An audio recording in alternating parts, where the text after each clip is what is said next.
Assalamualaikum warahmatullahi wabarakatuh. Kembali lagi di channel Pejuang P3K. Sebelum menonton, jangan lupa subscribe, share, like, dan komen ya. Langsung saja kita simak videonya.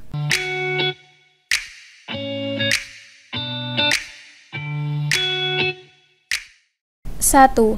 Kata berikut ini berarti yashkurun. A. Orang-orang kafir.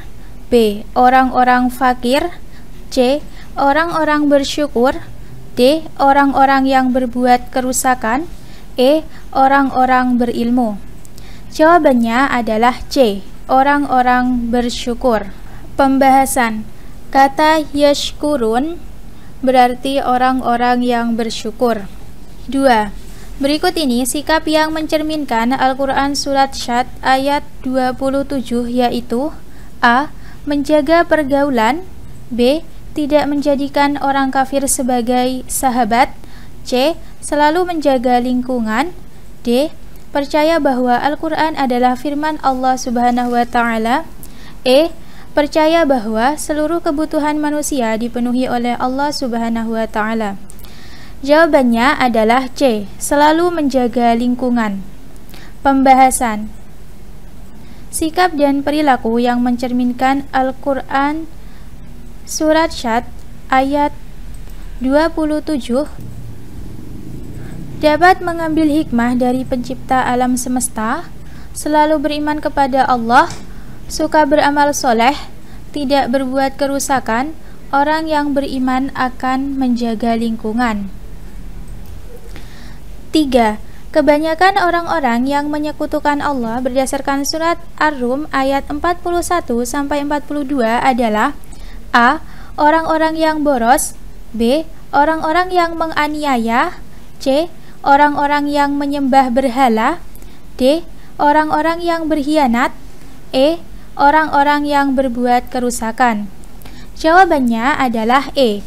Orang-orang yang berbuat kerusakan. Pembahasan. Arti dari surah Ar-Rum ayat 41-42.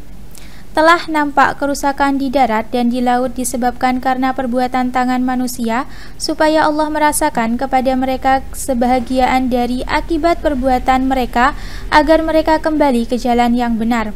Katakanlah, adakanlah perjalanan di muka bumi dan perhatikanlah bagaimana kesudahan orang-orang yang terdahulu. Kebanyakan dari mereka itu adalah orang-orang yang mempersekutukan Allah.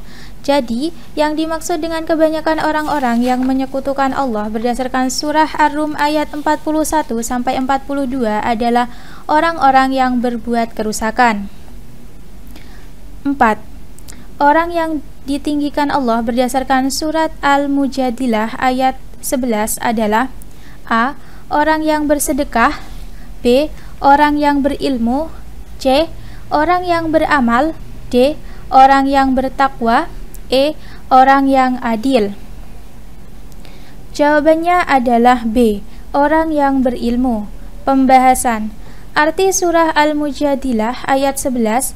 Wahai orang-orang yang beriman, apabila dikatakan kepadamu, berilah kelapangan di dalam majelis-majelis, maka lapangkanlah. Niscaya Allah akan memberikan kelapangan untukmu. Dan apabila dikatakan, berdirilah kamu, maka berdirilah. Niscaya Allah akan mengangkat derajat orang-orang yang beriman di antaramu dan orang-orang yang diberi ilmu beberapa derajat. Dan Allah Maha teliti apa yang kamu kerjakan. Jadi, orang yang ditinggikan Allah berdasarkan surah Al-Mujadilah ayat 11 adalah orang-orang yang berilmu. 5. Berikut ini termasuk larangan Allah berdasarkan Al-Quran surah Al-Jumu'ah ayat 9 adalah A. Meninggalkan sholat fardu. B. Melakukan jual beli pada saat sholat Jumat. C. Mengambil riba jika jumlahnya melampaui batas. D. Meminum khamr. E. Berbuat kerusakan pada waktu sholat Jumat. Jawabannya adalah B. Melakukan jual beli pada saat sholat Jumat. Pembahasan. Al-Quran Surah Al-Jumu'ah ayat 9. Ya ayyuhalladzina amanu idza nudiya lis-salati min yaumil jumu'ati fas'au ila dzikrillahi wa dzarul bai'. Dzalikum khairul lakum in kuntum ta'lamun. Artinya, hai orang-orang yang beriman, apabila diseru untuk menunaikan sholat pada hari Jumat, maka bersegeralah kamu kepada mengingat Allah dan tinggalkanlah jual beli. Yang demikian itu lebih baik bagimu jika kamu mengetahui. Jadi, yang termasuk larangan Allah berdasarkan Al-Quran surat Al-Jumu'ah ayat 9 adalah jual beli pada saat sholat Jumat. 6. Perintah Allah Subhanahu wa Ta'ala kepada manusia untuk memperhatikan, meneliti, menyelidiki apa yang ada di langit dan bumi terkandung dalam Al-Quran surah A. Al-Jumu'ah ayat 9, B. Al-Jumu'ah ayat 10, C. Yunus ayat 101, D. Yunus ayat 102, E. Al-Baqarah ayat 164.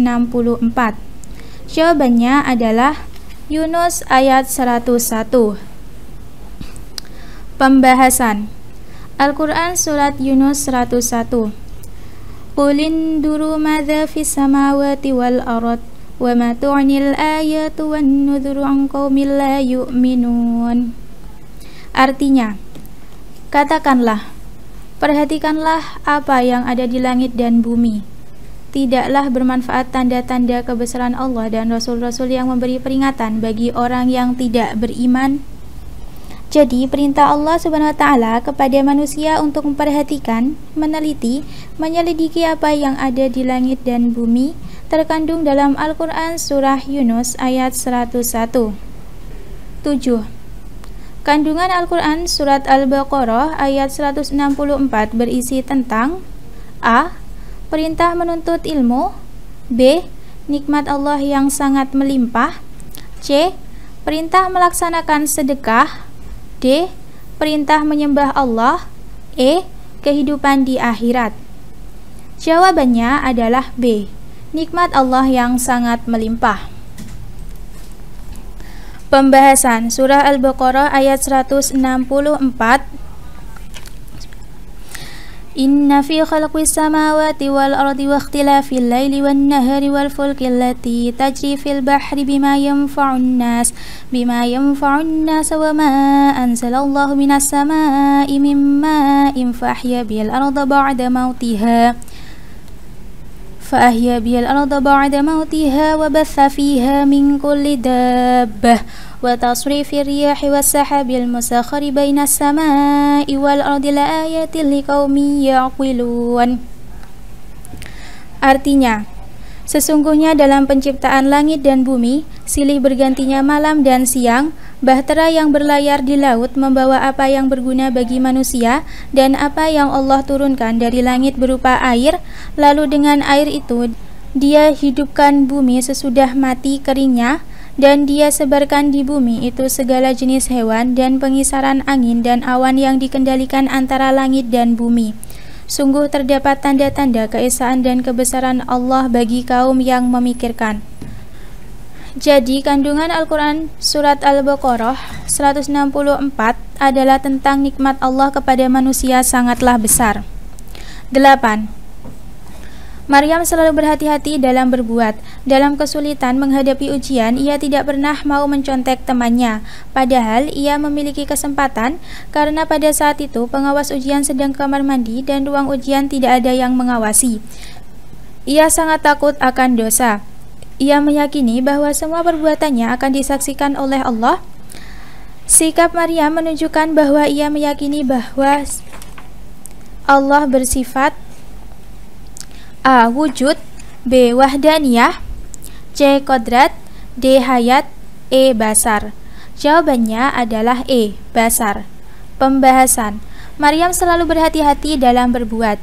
Dalam kesulitan menghadapi ujian, ia tidak pernah mau mencontek temannya.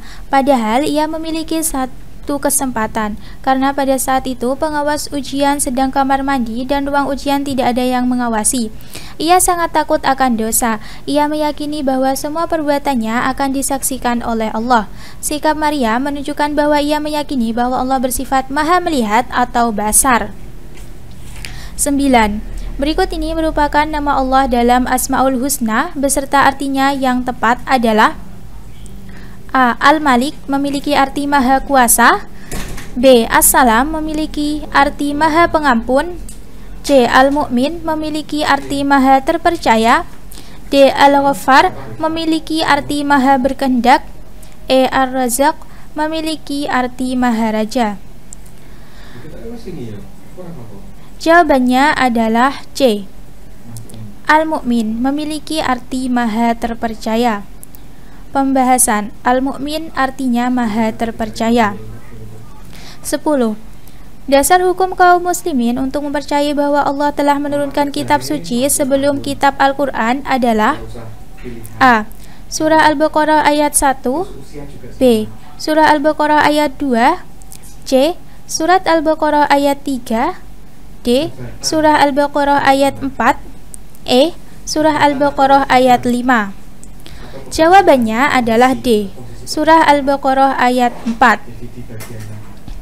Pembahasan. Arti firman Allah pada Al-Quran surat Al-Baqarah ayat 4 yaitu, dan mereka yang beriman kepada kitab atau Al-Quran yang telah diturunkan kepadamu dan kitab-kitab yang diturunkan sebelum kamu, serta mereka yakin kepada akan datangnya hari akhir. 11. Berikut ini cara Nabi menerima wahyu melalui firman Allah secara langsung, yaitu A. Nabi Ibrahim menerima perintah menyembelih Ismail. B. Nabi Musa alaihissalam diangkat menjadi Rasul. C. Nabi Muhammad SAW menerima wahyu pertama. D. Nabi Isa dapat menghidupkan burung. E. Nabi Nuh dapat membuat perahu. Jawabannya adalah B. Nabi Musa alaihissalam diangkat menjadi Rasul. Pembahasan. Nabi atau Rasul menerima wahyu dengan mendengar langsung firman Allah Subhanahu wa Ta'ala. Contohnya adalah ketika Nabi Musa alaihissalam diangkat menjadi Rasul. 12. Musa pernah berdoa di Ti'ah selama 40 tahun. Dalam doanya Allah menurunkan 10 perintah atau 10 commandments, kecuali A. Menghormati Allah yang Esa. B. Menghormati kedua orang tua. C. Larangan membunuh anak perempuan. D. Larangan membunuh. E. Mensucikan hari Sabtu. Jawabannya adalah C. Larangan membunuh anak perempuan. Pembahasan. Musa pernah berdoa di Ti'ah selama 40 tahun. Dalam doanya Allah menurunkan 10 perintah atau 10 commandments, yaitu 1. Hormati dan cintai satu Allah. 2. Sebutlah nama Allah dengan hormat. 3. Kuduskanlah hari Tuhan atau hari Sabat, yaitu hari ke-7 setelah bekerja 6 hari dalam seminggu. 4. Hormati ibu dan bapakmu. 5. Jangan membunuh. 6. Jangan bercabul. 7. Jangan mencuri. 8. Jangan berdusta. 9. Jangan ingin berbuat cabul. 10. Jangan ingin memiliki barang orang lain dengan cara yang tidak halal. Jadi larangan membunuh anak perempuan tidak termasuk di dalamnya. 13. Di bawah ini bukan kandungan kitab Zabur, yaitu A. Tauhid. B. Kata-kata hikmah. C. Nasihat kebaikan. D. Mengesahkan Allah. E. Kisah Nabi dan Rasul terdahulu. Jawabannya adalah E. Kisah Nabi dan Rasul terdahulu. Pembahasan. Isi kandungan kitab Zabur adalah 1. Ajaran tauhid atau mengesahkan Allah Subhanahu wa Ta'ala. 2. Kata-kata hikmah, nasihat-nasihat kebaikan. 3. Kisah Nabi dan Rasul terdahulu tidak ada di dalamnya. 14. Hikmah dari beriman kepada kitab Allah adalah A. Meyakini bahwa Islam adalah agama sempurna. B. Meyakini bahwa kitab terdahulu juga wajib kita amalkan. C. Kitab terdahulu berlaku untuk masa kini. D. Tidak membeda-bedakan kitab Allah. E. Semua agama sama. Jawabannya adalah A. Meyakini bahwa Islam adalah agama sempurna. Pembahasan. Berikut ini hikmah dari beriman kepada kitab Allah. 1. Mendapatkan kesempurnaan iman dan terbebas dari kesesatan. 2. Menambah keyakinan kepada Allah Subhanahu wa Ta'ala telah mengutus para rasulnya untuk menyampaikan risalahnya. 3. Menjadikan kehidupan manusia di dunia tertata karena adanya hukum yang bersumber pada kitab suci. 4. menambah keyakinan adanya kesamaan visi dan misi para rasul untuk menyampaikan ajaran tauhid atau mengesahkan Allah Subhanahu wa taala. 5. Menambah keyakinan bahwa Islam adalah agama penyempurna dari risalah para rasul sebelumnya. 6. Menambah motivasi dalam beribadah dan menjalankan kewajiban agama. 7. Menambah sikap optimis untuk meraih kesuksesan dunia dan akhirat. 15. Rasul Ulul Azmi yang diberi kemampuan mampu membuat burung dari tanah liat adalah A. Nabi Nuh alaihissalam, B. Nabi Ibrahim alaihissalam, C. Nabi Musa alaihissalam, D. Nabi Isa alaihissalam, E. Nabi Muhammad SAW. Jawabannya adalah B. Nabi Ibrahim alaihissalam. Pembahasan Rasul-Rasul yang termasuk ulul azmi atau yang dilebihkan yaitu 1. Nabi Nuh alaihissalam diberi mukjizat, sebuah perahu yang amat besar menampung umat-umat beliau yang beriman dan berpasang-pasang hewan yang hidup dari banjir yang dahsyat pada waktu itu. 2. Nabi Ibrahim alaihissalam diberi mukjizat, tidak hangus dibakar oleh Raja Namrud. 3. Nabi Musa alaihissalam diberi mukjizat tongkat yang dapat berubah menjadi seekor naga dan dapat membelah lautan ketika beliau dan pengikutnya dikejar-kejar Fir'aun, serta dari kedua telapak tangan beliau keluar sinar yang terang. 4. Nabi Isa alaihissalam diberi mukjizat dapat menghidupkan orang yang sudah mati, dapat membuat burung dari tanah liat menjadi hidup, dan dapat menyembuhkan penyakit kusta atau kulit. 5. Nabi Muhammad SAW diberi mukjizat keluar air dari celah-celah jari beliau untuk diminum dan berwudu oleh kaum muslimin, dapat membelah bulan menjadi dua, Isra Mi'raj dan Wahyu Al-Quran. Terima kasih sudah menonton video ini. Jangan lupa like, comment, share, dan subscribe channel ini. Sampai jumpa di video selanjutnya. Semangat pejuang P3K.